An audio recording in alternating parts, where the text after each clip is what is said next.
Where's the fairness in this? When a woman tells a man, let's order a cleaning service so the house stays neat and tidy, the man goes, come on, you're at home. That's women's work. Cleaning, cooking, doing laundry, ironing, and so on. But when the woman says, hey, our faucet is leaking, suddenly it's no longer men's work. He guess he doesn't fix it himself. He just calls a handyman to do it. So tell me, where's the justice in that? The key phrase here is simple. You're at home. If one partner stays home and isn't working remotely, then yes, the house is their responsibility. I've taken care of a household since I was young, while also working in the job field for years. And trust me, managing a home is easier and takes less time than most jobs. If you're the one staying home, I'd say you should handle at least 80% of the chores, if not all of them. Sure, the routine can feel boring sometimes, but it's actually much easier to turn housework into something fun compared to the grind of a job, where you do the same thing every single day. And in some cases, even when you're sick, you still have to show up. And don't forget, at home, you get flexibility.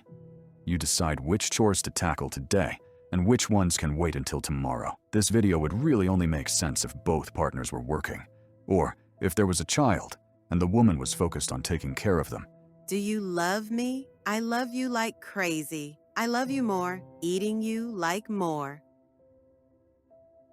Dad, if I ever come to you one day and say I've gotten involved with a married man, please remind me of this moment and show me this video, because it's not just about he's leaving. Nope, he's drowning you. Imagine a grown woman sitting there, seriously eating soup with a married man and asking, do you love me? He answers yes. And of course, she believes him.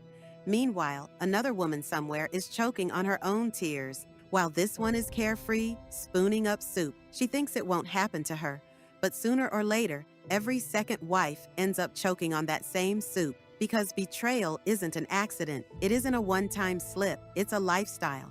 And it's foolish to think that someone who systematically betrays the woman he once chose, married, had children with, and built a life with, won't betray you too.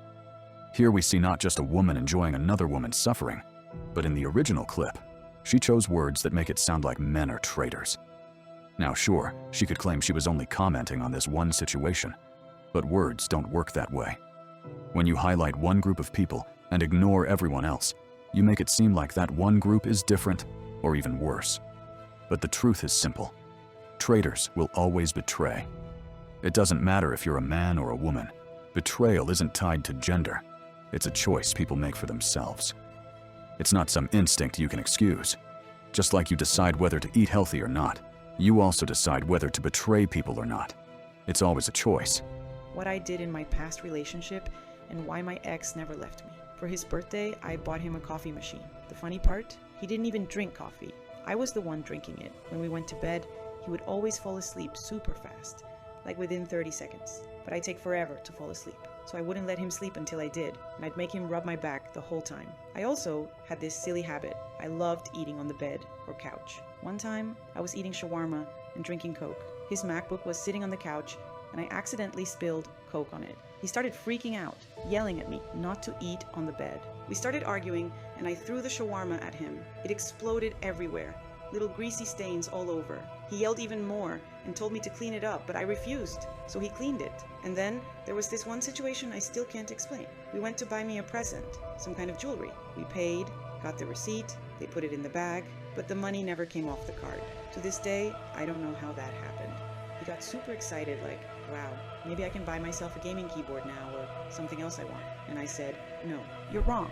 That's how I ended up with 2 presents. Here's the perfect example of selfish and toxic behavior. This woman not only abused and disrespected her ex-boyfriend, but she even bragged about it online, as if it were some kind of achievement. Now, behavior like this usually comes from people who are trying to take revenge for similar situations, times when they were the ones abused. I don't know her full story, but it looks like she went through psychological trauma, developed an inferiority complex, and then tried to cover it up with a superiority complex. The problem is, she doesn't seem ready to work on herself. And honestly, my advice is simple. Never start a relationship with people like this. All right, let's move on to the next one. This time with some double standards. Tell me, should a woman know how to cook? No. Why would she? It's not an obligation. Of course not. Nobody owes anyone anything. And should a man know how to make money? Of course. 100%. So basically, The man provides, but you won't cook for him? Well, no. If he snaps and insists, maybe I could cook something. Ah, so that's how it is? Yeah, unfortunately.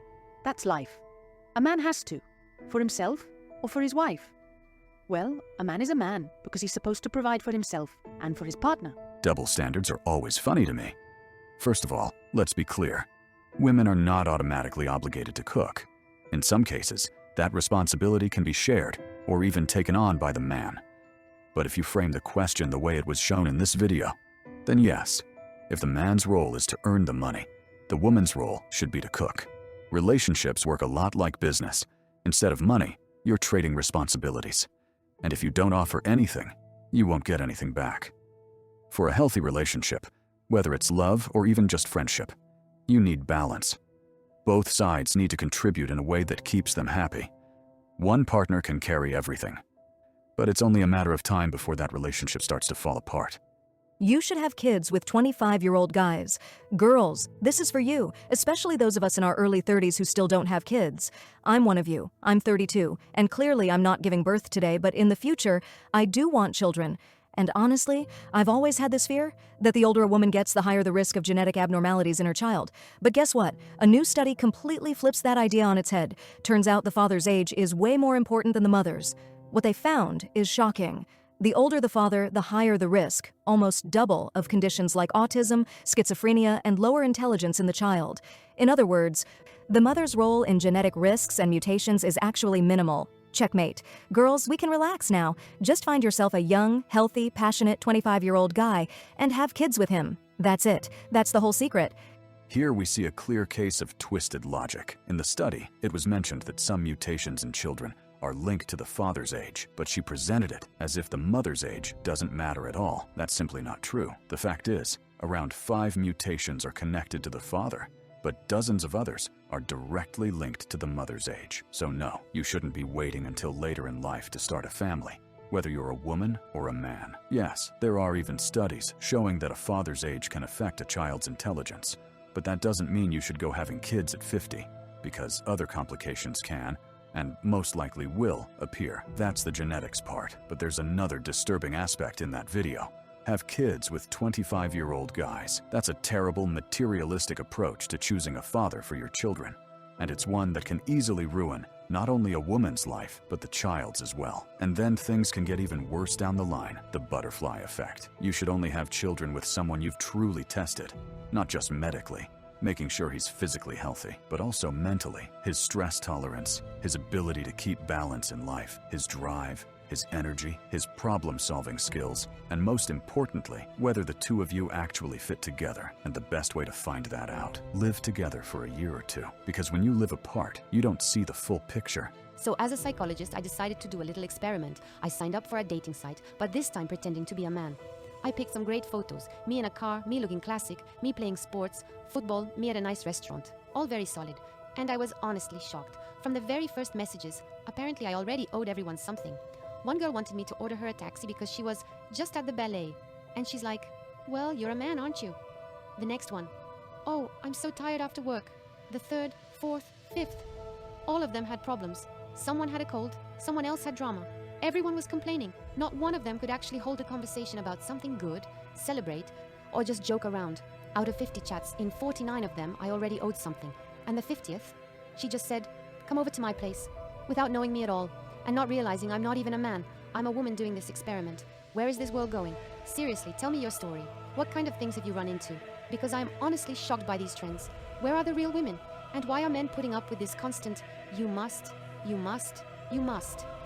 The woman in this video already said most of it herself. I'll just add this. False feminism, fueled by social media, and of course by those profiting from it, has created this situation for women. I won't dive into the full history of feminism here, because that would take hours. And honestly, it's far too dark once you really look inside that system. If many of you are interested, I might prepare a separate video on that. For now, I'll simply say this. The movement started as a way to shift focus away from real problems in the country and redirect it toward internal conflict within society. And that conflict is exactly what we're seeing the results of today in the 21st century. Women have begun to act aggressively, even toward men who have done nothing to them. This shows up in many ways. unrealistic demands on men, a slave owner mindset toward them, belittling men who don't agree with everything a woman wants, and so on. Even what they call toxic masculinity actually arose as a reaction to aggression from feminism itself. The problem is, it's hard to fight this, because most women tend to listen to other women, even when those women are wrong. My advice is simple. Find the right women, those who think with their own mind, not with the collective aggressive one, and cut the unfit ones out of your life, because they don't just ruin themselves,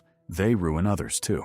Sometimes I feel like there was some secret women's meeting, a big gathering where everyone agreed to collectively break men, and somehow I wasn't invited. Neither was my friend. Actually, a lot of my friends missed it too, because I keep standing up for women, saying, a woman is amazing, a woman is wonderful, but apparently not all women, you know? Here's the thing, I recently got a boyfriend, and honestly, it often feels like he was raised by wolves, like the women he dated before me. I don't even know what that was, because I do these absolutely basic things: care, respect, small gestures, and he reacts as if it's the most incredible thing in the world, like it just doesn't exist. For example, yesterday he was picking me up after an event. I call him and say, "Do you want coffee?" He's like, "What? Coffee?" I'm like, "With hazelnut, right?" Okay. I also grab him a little pastry because I know he likes pizza and he was hungry.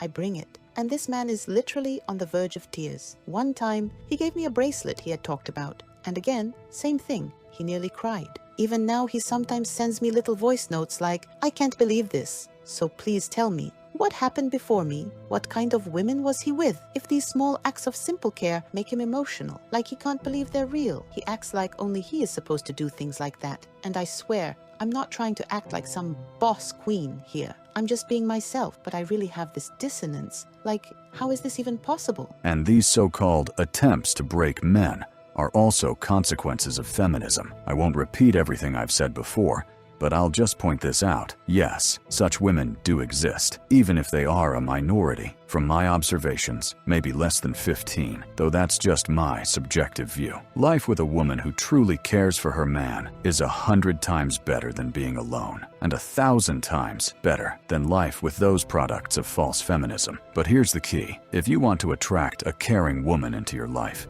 you have to be the same kind of person yourself. That's why you must always keep moving forward, even in small steps. Also, if you live in despair, remember, the clouds may cover your sky for a long time, but eventually, the sun will break through. And when it does, its light can make your life feel like paradise. So don't despair if one relationship didn't work out. Don't let negativity poison your future, because a negative atmosphere only attracts the wrong people into your life. Instead, focus on enjoying every single new day, because that makes the difference between "I hate my life" and "I love my life." Until next time, my friends, stay strong, stay true to yourself, and good luck on your path.